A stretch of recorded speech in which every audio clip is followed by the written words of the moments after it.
नमस्कार दोस्तों, ये जो आप टेबल देख रहे हैं काफ़ी पुराना हो चुका है, दिखने में भी काफ़ी बुरा लग रहा है, कंडीशन काफ़ी ज़्यादा इसकी ख़राब हो चुके हैं। तो इस तरीके का जो टेबल होता है वो हर एक घर के अंदर पाया जाता है। तो आज की इस वीडियो के अंदर हम आपको यही दिखाने वाले हैं कि पुराने टेबल को आप किस तरीके से कितने खर्चे के अंदर वापस से नए जैसा तैयार करवा सकते हैं। तो हम आपको शुरू से आपको हर एक चीज़ आपको दिखाते हैं। तो इसे तैयार करने का जो प्रोसेस होता है, सबसे पहले आपने जो माइका कटिंग करने वाला जो कटर होता है उससे आपने इस तरीके से टेबल की जो ऊपर वाली साइड होती है जहाँ पे माइका हमने पेस्ट करनी है, वहाँ पे आपने इसको स्क्रैच डालने हैं।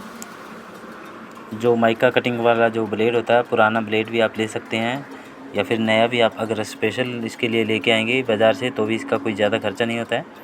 तो ज़्यादातर हम क्या करते हैं कि जो कटिंग वाला जो ब्लेड होता है माइका कटिंग वाला, उससे हम सीधा ही इसके ऊपर स्क्रैच बनाने की कोशिश करते हैं। लेकिन जो इसके ऊपर सही तरीके का जो स्क्रैच बनाने का जो तरीका होता है, सही तरीका, वो आप एक सीधी धार की फट्टी ले लीजिए। उससे अगर आप इसके ऊपर स्क्रैच बनाएंगे तो वो बिल्कुल सही तरीके से बनेंगे। क्योंकि अगर आप सही तरीके से इसके ऊपर स्क्रैच बनाते हैं तो माइका जो पेस्ट करनी होती है वो सही तरीके से इसके ऊपर पेस्ट होती है।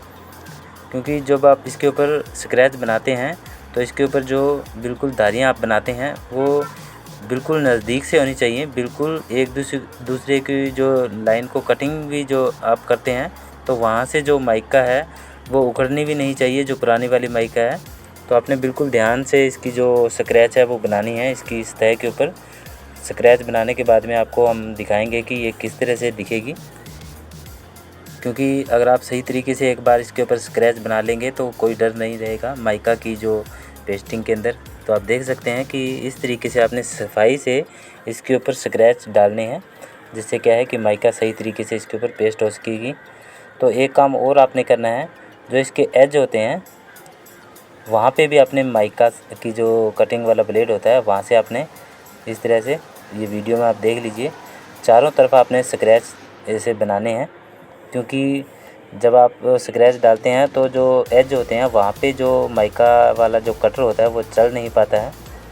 तो जो माइका हमने इसके लिए वो कटिंग कर ली है, माइका हमने वुडन कलर की इसके लिए सिलेक्ट की है। जो माइका हम इसके ऊपर लगा रहे हैं वो 0.8 mm की जो माइका है वो इसके ऊपर हम पेस्ट करेंगे। तो पेस्ट करने के लिए हमने जो फेविकोल यूज़ कर रहे हैं हम, वो पैकिंग वाला जो फेविकोल होता है, ये जो फेविकोल होता है बिल्कुल सस्ता वाला होता है, लेकिन इसका रिज़ल्ट भी अच्छा होता है। सस्ता होने के कारण ये नहीं है कि इसका जो रिज़ल्ट है वो बुरा होगा, इसका रिज़ल्ट काफ़ी अच्छा होता है। क्योंकि अगर आप इसके लिए जो फेविकोल है वो अगर महंगा वाला यूज़ करेंगे तो जो बजट है वो काफ़ी ऊपर चला जाएगा।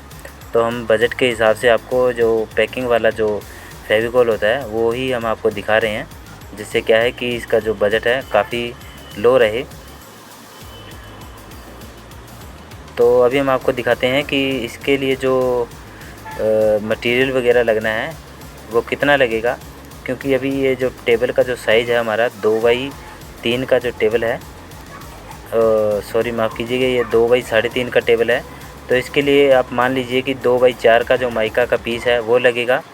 और इसके लिए आपको एक थैली जो फेविकोल होती है, क्योंकि एक थैली पूरी इसके ऊपर लगेगी नहीं, लेकिन आपको एक थैली की ही ज़रूरत पड़ेगी। बाकी बचा हुआ फेविकोल आप और काम के अंदर भी यूज़ में ले सकते हैं। और इसकी जो लेबर होती है वो भी काफ़ी कम लेबर में ये तैयार हो जाता है। क्योंकि इसे तैयार करने के लिए 1.5 या 2 घंटे लगेंगे, काफ़ी कम खर्चा लगेगा। अगर आपको थोड़ा बहुत काम आता है तो आप इसे तैयार कर सकते हैं, अगर आप कारपेंटर का काम थोड़ा बहुत जानते हैं तो। लेकिन ज़्यादातर कोशिश आपने यही करनी है कि किसी अच्छे प्रोफेशनल कारपेंटर से ही ये काम करवाना है। क्योंकि जब आप इसके ऊपर ख़र्चा लगा रहे हैं तो जो इसकी लेबर है वो भी इतनी ज़्यादा लेबर नहीं इसके लिए बनेगी। तो आपने यही कोशिश करनी है कि किसी अच्छे प्रोफेशनल कारपेंटर से ही ये काम करवाना है। क्योंकि जो कारपेंटर होता है वो सही तरीके से इसकी जो फिनिशिंग वगैरह है वो करके आपको इसे तैयार करके देगा। तो आपने खुद से कोशिश करनी नहीं है इसकी, क्योंकि इसके लिए आपको काफ़ी एक्सपीरियंस की ज़रूरत चाहिए। तो आप कारपेंटर की मदद से ही ये काम करवाएं। तो अभी ये माइका को हमने चारों तरफ से फिनिशिंग कर लिया है। और जो टेप आपने लगानी है वो बिल्कुल ध्यान से लगानी है, कहीं से भी जो माइका है वो उखड़ी हुई नहीं होनी चाहिए। क्योंकि जब आप माइका के ऊपर माइका पेस्ट कर रहे हैं तो चारों तरफ से आपने बिल्कुल सही तरीके से जो टेप आपने लगानी है अभी बिल्कुल नज़दीक से उसकी जो टेप है वो लगानी है, क्योंकि अगर थोड़ा सा भी गैप रह जाएगा तो जो माइका है वो दोबारा इसके ऊपर पेस्ट नहीं हो पाएगी। तो एक बार में ही आपने इसके ऊपर जो पेस्ट करनी है वो सही तरीके से ही करनी है। तो ये देख सकते हैं कि इसे हमने पेस्ट कर लिया है।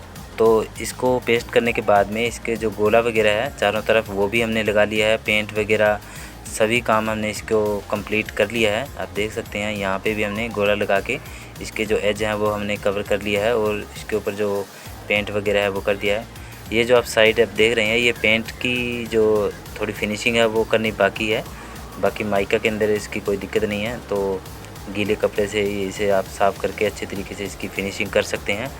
तो इसी तरीके से आप किसी भी पुराने बिल्कुल ख़राब हुए टेबल को, काफ़ी ज़्यादा जिसकी कंडीशन ख़राब है, उसे आप वापस में इसे तैयार कर सकते हैं बिल्कुल कम खर्चे के अंदर। हमने आपको मटेरियल बता दिया है और बाकी आप मटेरियल का रेट के हिसाब से इसे आप अपना हिसाब किताब देख करके इसे तैयार करवा सकते हैं। तो वीडियो का आपने देखा, इसके लिए बहुत बहुत धन्यवाद। फिर मिलेंगे किसी नई वीडियो के अंदर।